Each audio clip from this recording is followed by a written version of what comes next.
Department of Environmental Science, DHANAMANJURI University, Manipurna Directorate of Environment and Climate Change, Government of Manipur ga KHUTSAMNADUNA World Environment Day 2025 ki Thouram Pangthokkhre. Ngasigi Thouram aduda Professor KSS Birval Singh, Principal DM College of Science and Dean School of Human and Environmental Science, DMU Professor N. Ras Mohan Singh, former Vice Chancellor, DMU Dr. T. Brezakumar Singh, Directorate of Environment and Climate Change, Government of Manipur, Professor Koizam K.K. Manibhushan Singh, Head PG, Department of Environmental Science, DM College of Science, DMU na Singh Basaruyaki, Thouram Gamari, Ledina Professor W.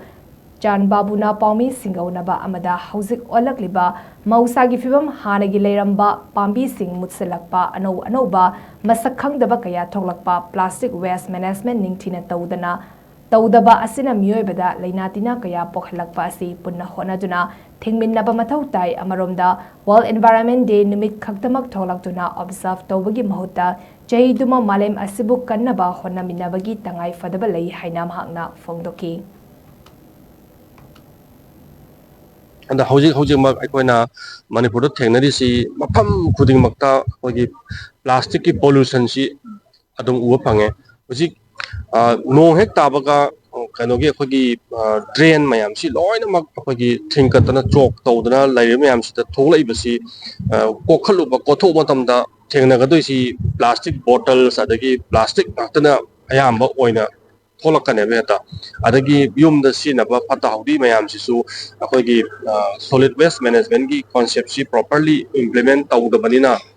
hoji akoida masigi awareness si paksana laitabanina loinamak nalada turen mapanda hundaba adagi turen mapanda khundareba mayamsina pataudi mayamsi loinamak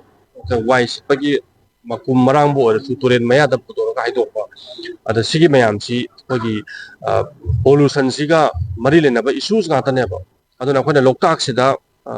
nambul turen si loktak ka tare adagi nambul turen sida putharaiba plastic mayamsi